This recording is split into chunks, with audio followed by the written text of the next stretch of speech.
Whether it be ghosts, bumps in the nights, Ouija boards, aliens, or anything else unexplainable, this series is definitely one of my favorite to do. Today, a few more subscribers sent in their creepy experiences with the unexplainable and unknown. If you have a story that you'd like to share in a future video, be sure to send it in to the email or the website that you can find in the description down below. I would love to share your story with everyone here in the swamp. Let's get in to these stories.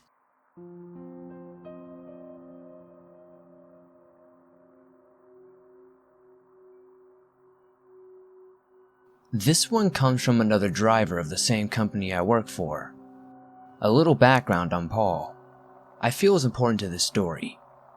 Paul is a 6'4", 235-pound muscular guy who is 100% health nuts.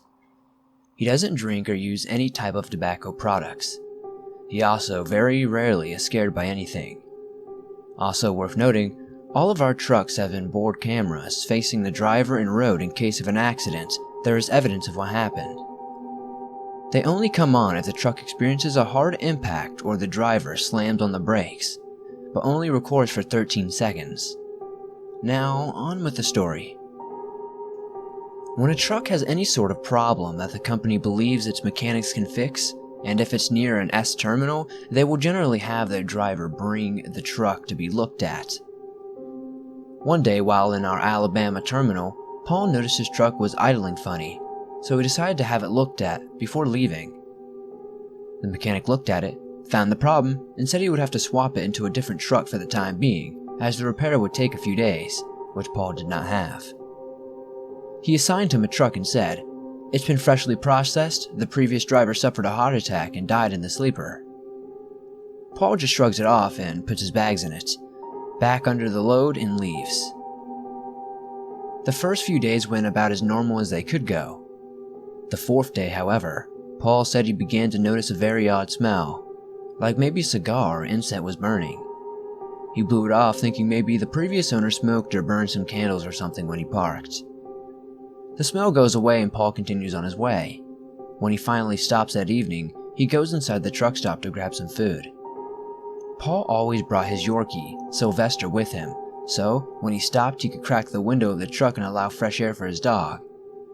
As he was walking back to his truck, he notices smoke is coming from the cracked windows. He rushes to his truck, fearing Sylvester may have chewed on a wire and caught something on fire. But when he opens the door, the truck has no smoke in it, only the smell he had experienced earlier in the day. Putting it off as him being tired and seeing things, Paul climbs in with Sylvester, gives him his usual Slim Jim and smart water snack and drink, and begins to eat his own dinner. After eating, he closes the curtains that wrap around the cab, blocking out anyone from outside being able to see in. He proceeds to lay down and watch a movie on his tablet. After a while, he begins nodding off and he hears the curtains move. Popping his eyes open, Paul noticed the driver's side curtain is slightly open. Thinking wind is coming from the cracked windows, he closes it, rolls the windows up, and goes to lay back down. He finally falls asleep and wakes up at 2 a.m. to the smell again, but this time, smoke is visible through the lights that crept through the small cracks of the curtains. Paul jumps up and looks around, but there aren't any visible signs of a fire or anything that could produce smoke. Thinking he was hallucinating, Paul lays back down to go back to sleep when he hears a very raspy male voice whisper, "Help me." Now Paul is beginning to become concerned and realizing it may not be a hallucination he's experiencing.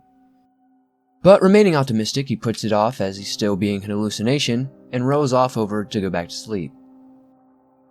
Paul wakes up to a sudden jerk of the truck rolling over. He sees the camera light indicating it's recording. It still smells like the strange smell, and he sees the smoky haze. Thinking he has been hit by another driver backing into the spot next to him, he pulls the curtain, but he sees nothing. The parking lot is dead. Suddenly, the phone begins ringing. It's the overnight safety manager, Kate, calling.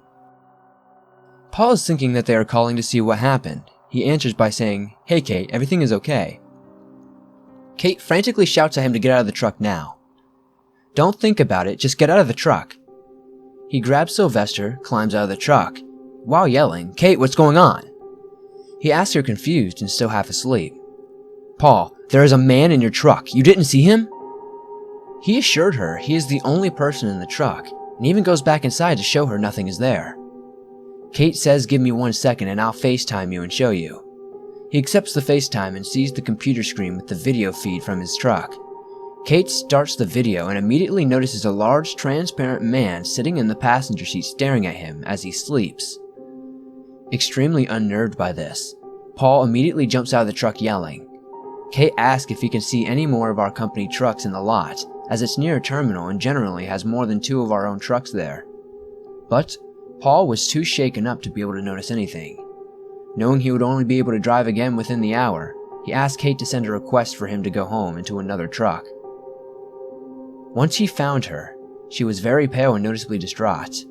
Paul asked her what was wrong and she showed him a picture of the last driver. He was an identical match to the man watching him sleep and frequently smoked brandy-flavored Black and Mild cigars. Paul immediately transferred to a new truck, making sure its last driver was still living.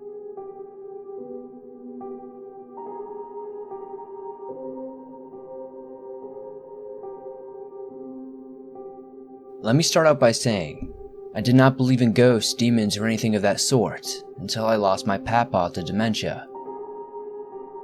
The last stages of his dementia were hard to go through for me and my mother. He was forgetting how to do everything and even forgot about who we were.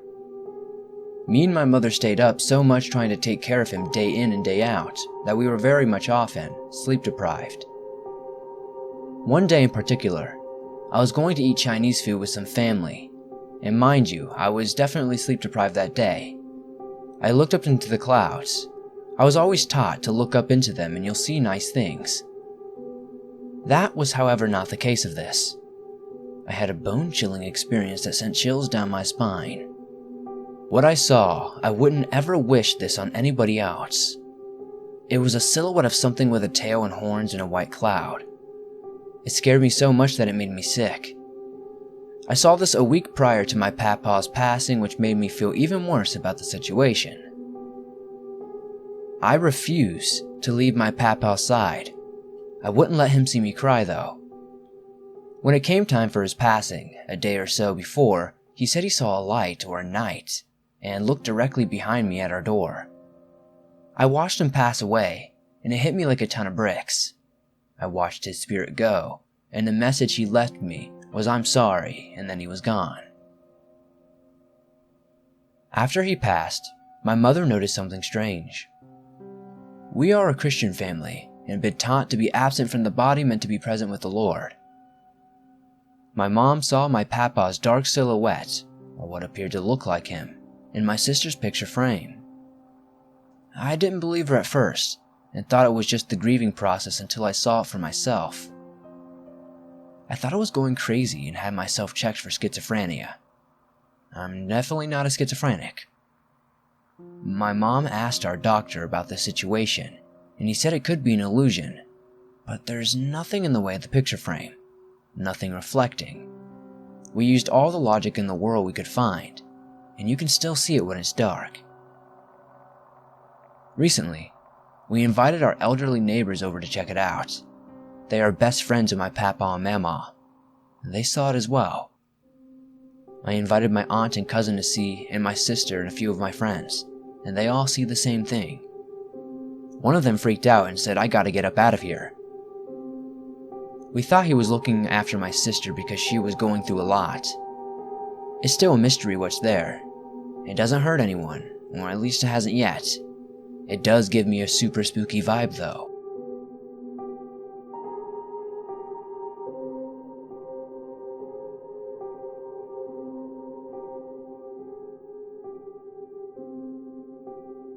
I was always a skeptic when it came to UFOs. I never really believed in them as much as I did with the usual cryptids like Bigfoot, werewolves, and other beasts. With UFOs, I always thought they were helicopters or CGI or maybe even Chinese lanterns or something along those lines. But that all changed one night. On April 26, 2014, my mom and I were coming home from Altoona, after eating out, and it was about almost 9 o'clock at night. Now, if you're familiar with the roads in Pennsylvania, you'll know that there's a lot of curvy roads and hills. We were coming down a hill just on the outskirts of Cassandra. At the bottom of the hill is an old gas station that went out of business years ago, and to the right is a tavern. I was watching the road in case any deer jumped out in front of us. My mom suddenly said, "What's that?" And I looked to the right to see a bright light in the sky, motionless by a streetlight near the telephone wires above the tavern. My mom slowed down, and we both stared at it to see if it did anything. Sure enough, it did. It moved into 2 smaller lights and dimmed a bit. Then, the strange lights changed to 4 and aligned into a straight line before expanding into the shape of a triangle. A few more lights appeared, and some changed colors to blue or red. The colored lights flashed a little, and the strange thing was, they were at an impressive size. I was absolutely mesmerized, and didn't even think about taking out my phone to record it. While we stared at the UFO, we went through a tunnel. When we emerged out of the tunnel, the thing was gone. My mom and I couldn't believe what we saw. Please keep in mind that I've known and lived in this area for 17 years. I've never seen anything like that in our area before. It's a small town and we don't have any cryptids around. At least I don't think so. I don't really talk about it much because people will think I'm crazy. I've tried talking about it once at a school, but they still didn't believe me. They said it was probably a helicopter, but it couldn't have been. The object was silent and didn't make any kind of noise. I never spoke of it after that, though. I didn't let it get to me. It did bother me for a little bit that my classmates didn't believe me, but eventually I got over it because they never believed anything I said anyway. Every time we drove past that same exact spot, I always watched the sky to see if it'll ever return. I am definitely not a skeptic of UFOs anymore after that incident. They're definitely out there, and I just wish I knew what they were doing.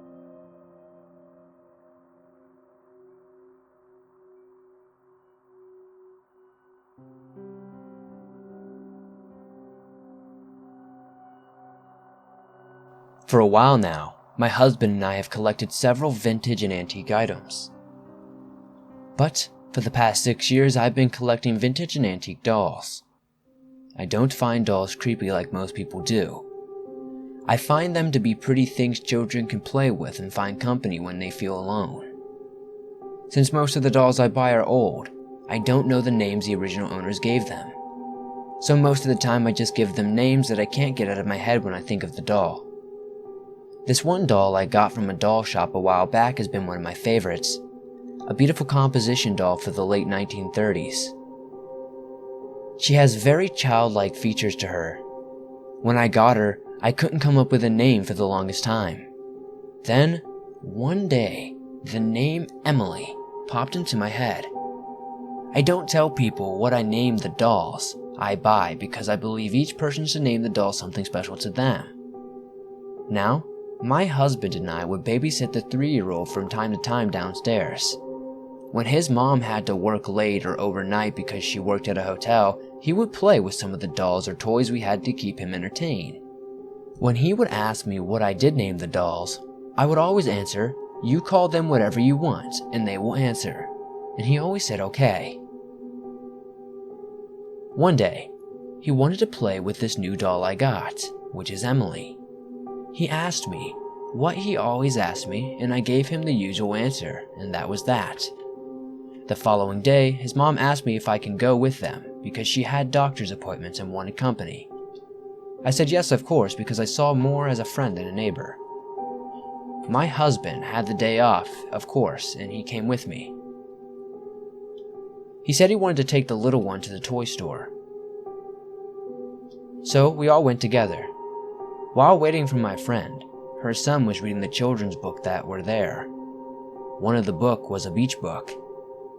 All of a sudden, this little one was telling us while pointing to the book, "Look, that's Emily." I asked who's Emily, and he said the little doll that you let me play with yesterday. I asked who told her the name.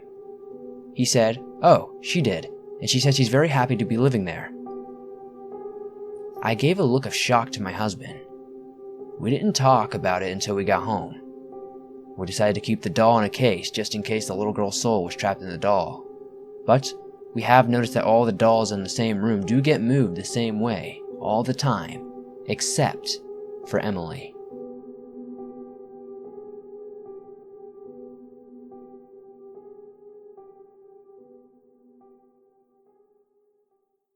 First off, I never believed in ghosts until I came into contact with one. My name is Dan, and I am 16. Ever since I can remember, I've always loved American history, and have been fascinated by the wars America has participated in. The war that I am most into is the Civil War.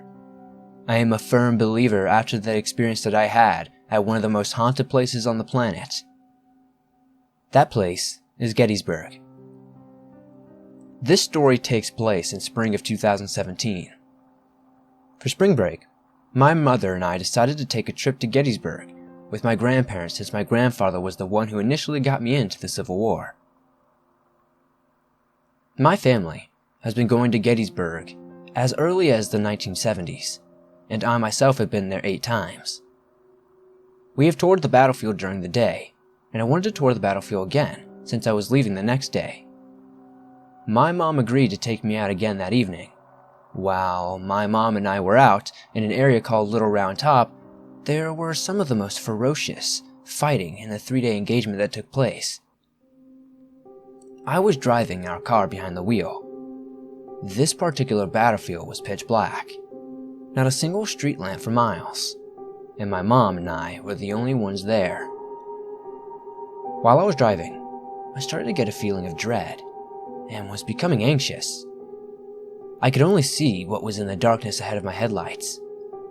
The darkness engulfed us as if we were driving into a black hole. All that we could hear was silence. As I came up to a crossroads, I got a sense of fear and looked to my left. As I looked out, I am sure the color of my face drained out, and I had a look of stark terror. Outside to my left, about 50 feet out, was the gray, semi-transparent torso of a Confederate soldier. He wore the typical kepi-style hat with the gray outfit that was typical for the time of battle. I was unable to see his face or his legs because the apparition only appeared from the waist up. He was stopped in the middle of the road, just walking toward us. The time I spent staring at this figure felt like hours, but had only been a few seconds.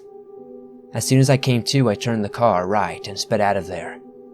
Thanks for reading my story. If any of you have ever experienced anything like this around Gettysburg, please, I'd love to hear your story.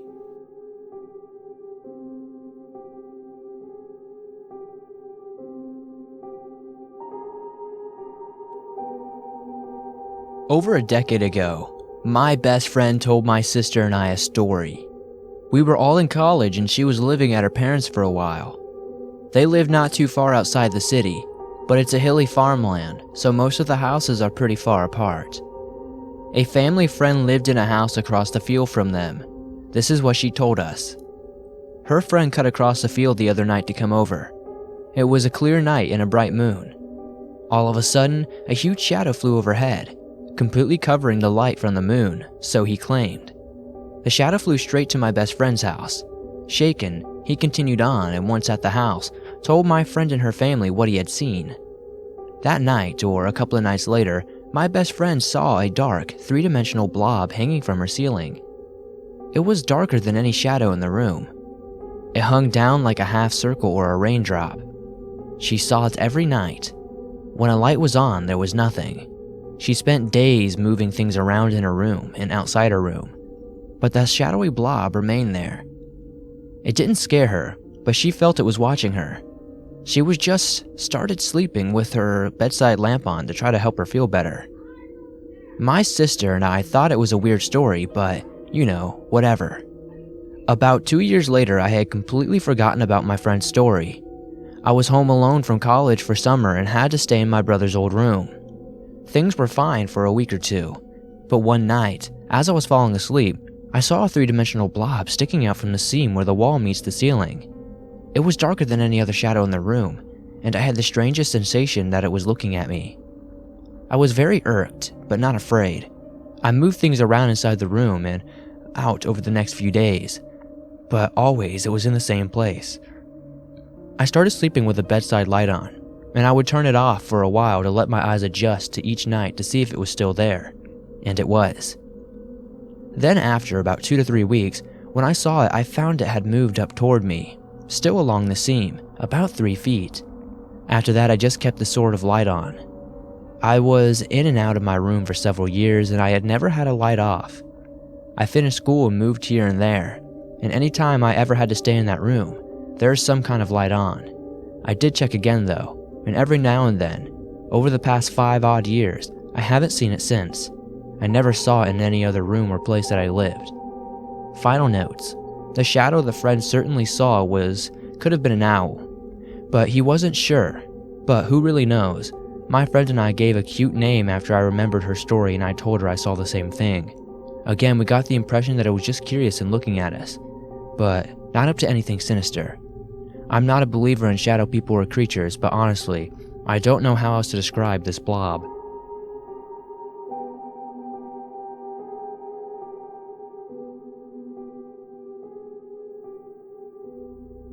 A few years ago, my friend Tez and I set out on a great American road trip. We were going to drive from New York to Los Angeles, zigzagging through the country for 6 weeks. We were both in our early 20s, pretty broke, and as my mom had been a long-haul trucker, I suggested that we save a ton of money and we should sleep in the back of our hatchback.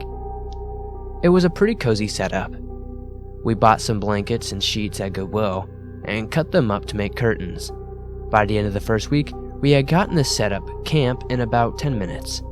We had our luggage moved to the front, curtains up, bedding laid down, and out for the night. We slept in parking lots, free camping sites, rest areas, and basically anywhere it seemed safe and semi-legal.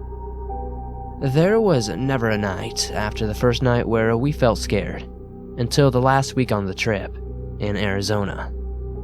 We were near Flagstaff and had gotten pretty used to our routine. We didn't go out on a set schedule and never worked or drive more than 3 or 4 hours a day. No destination really in mind, outside of a few must-see landmarks. We'd drive to places we found at night before on Google and take suggestions from other campers, locals, and people we met. We'd also gotten very good at making friends.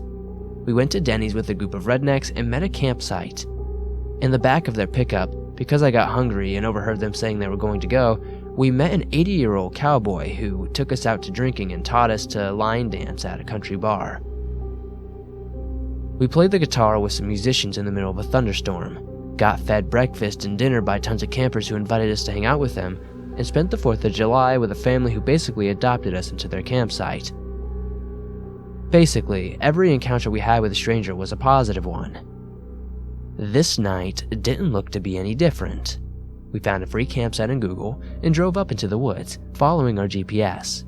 We were pretty far out of town, and something seemed a little bit off when we pulled up to our campsite. There was one RV parked and 2 cars further up in the trees. We pulled up near the RV and a man opened the door. Tez waved hello and he just stared at her. His expression was completely blank. Then, as if he hadn't said anything, he just slowly closed the door again and staring at us through the window. I was figuring he just wanted some privacy and he thought we'd be obnoxious. We pulled farther down the road and found a flat spot to park the car. Instead of our usual routine of setting up camp immediately while there was still light out, we goofed around for a little bit, smoking and laughing and taking dumb photos of ourselves. Tez pointed out that a campfire farther down the campsite and we decided to go be friendly. We'd met so many cool people in the previous 5 weeks by just going up and offering beer or just chatting, so we wandered over. Near the campfire were 2 men, the owners of the cars we'd seen earlier. They seemed friendly and we sat down and chatted with them.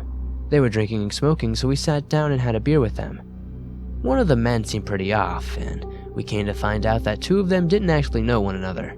The older man was definitely on some sort of drugs. He was spinning in circles and talking about UFOs, and however, they seemed harmless. This left us chatting with the younger man who claimed to be a former park ranger. He was handsome and easygoing, and we spent several hours just chatting about our trip, families, and everything. Then he started talking about the bear. He'd seen a bear earlier in the forest. Tez didn't believe him, and he pulled out his camera to show her some photos of the bear. It was very close to the campsite, and we both were a little freaked out. It wasn't unheard of for one of us to get up and go to the bathroom in the middle of the night, so the idea of a bear hanging around in the night spooked us. The ranger just laughed, and then his expression changed completely. It's hard to describe, but his voice seemed somehow cold. He said, "If you get out of your car in the middle of the night, it's not a bear you should be worried about." I kept waiting for the laugh, and for him to nudge Ted's with his elbow. Joke's on the foreigner, and they say the city girl, right? He never did. I laughed awkwardly and made a dumb joke about serial killers in the woods. My friend laughed as well and joked about Texas Chainsaw Massacre. We moved to another subject. Within 5 minutes, the ranger had come back to it and was talking about something grabbing us from our car in the middle of the night. No matter how we tried to steer the conversation away from serial killers, he kept latching back on. The older man was high as a kite at this point and was staring at the stars, not talking. We'd just awkwardly laugh and sip our beer and try to get the conversation going somewhere else. Then, the ranger stood up and walked towards the cooler to get another beer. At this point it was pitch black out and I can't see anything outside the circle of light from the campfire.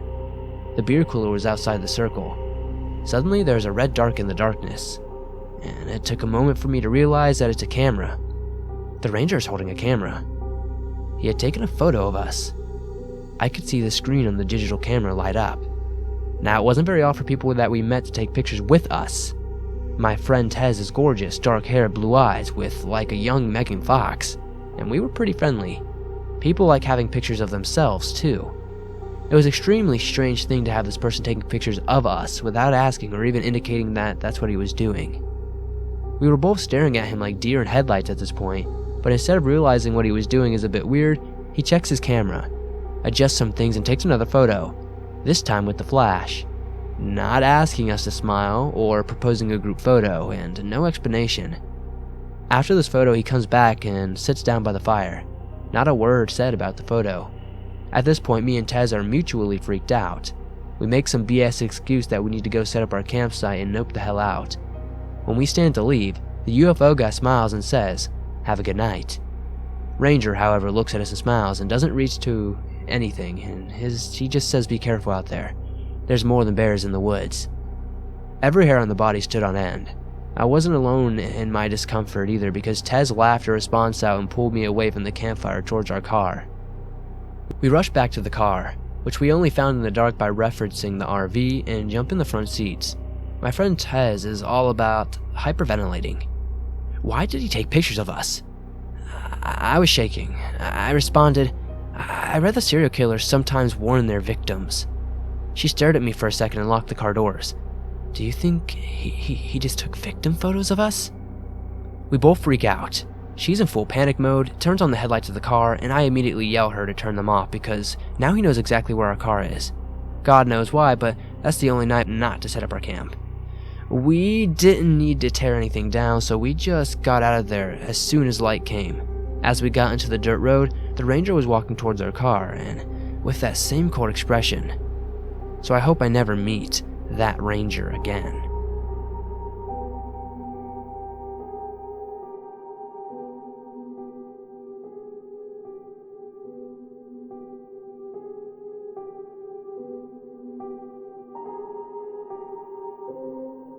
Three years ago, my girlfriend and I decided to hike up near her parents' place in Oregon when we went to visit them for a week.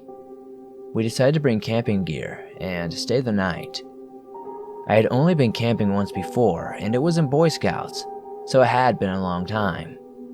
My girlfriend grew up camping and knows her way around the area very well. So, myself, her, and her parents' dog, Bear, a huge Newfoundland lab mix, headed up the trail.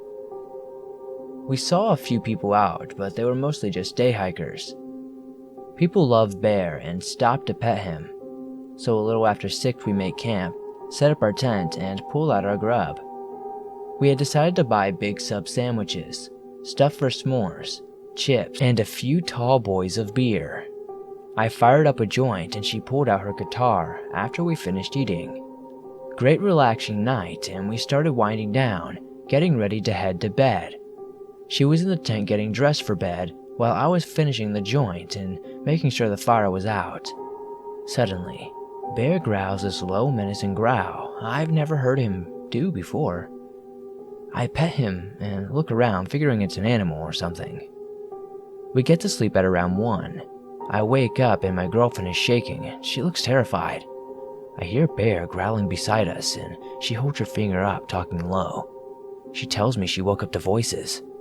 I listen and I hear what sounds like 2 men talking. Then we hear something absolutely terrifying. One of them says to his friend, "I'll take the girl, you get rid of the guy." I knew we were screwed. We had no weapons of any sort. My girlfriend unzips the tent and Bear rockets out.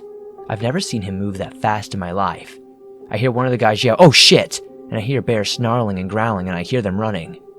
My girlfriend takes the satellite phone and her dad insisted that we carry it, and thank God, calls her dad.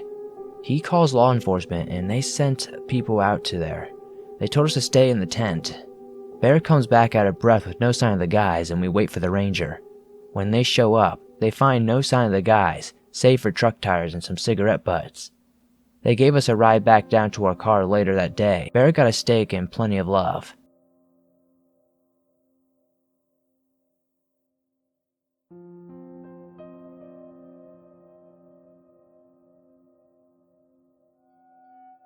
I'm a female.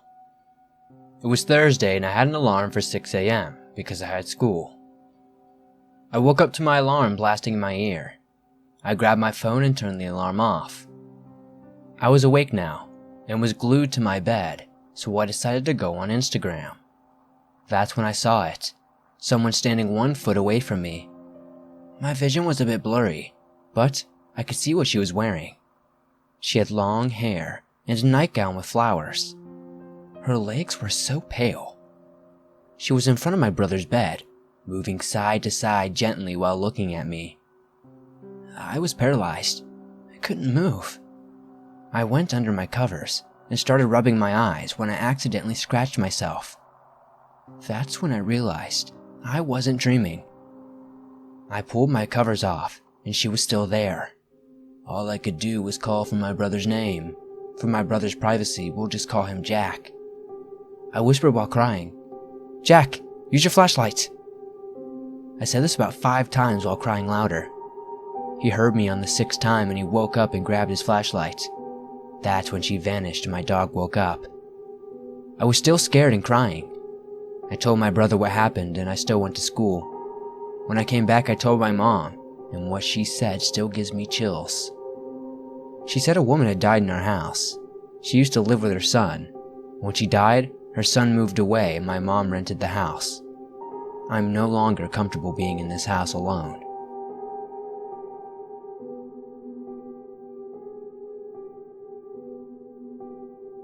I was in the woods camping with my friends, and we were screwing around.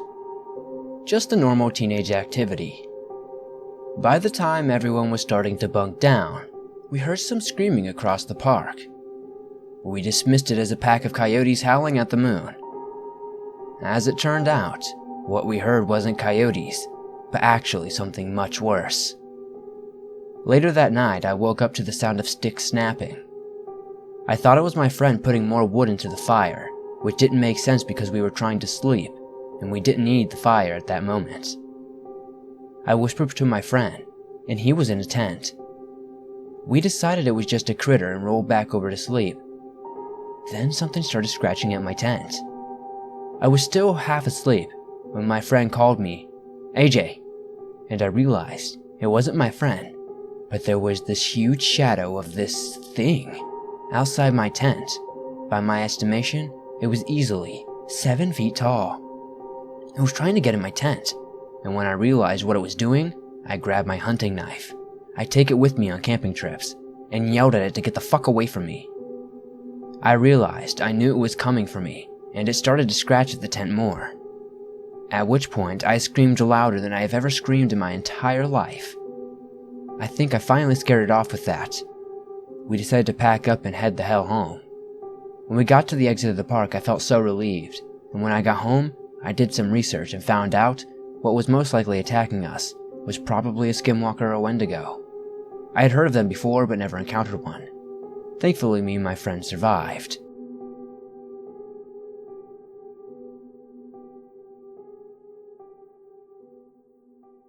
Wow, these were some really creepy stories.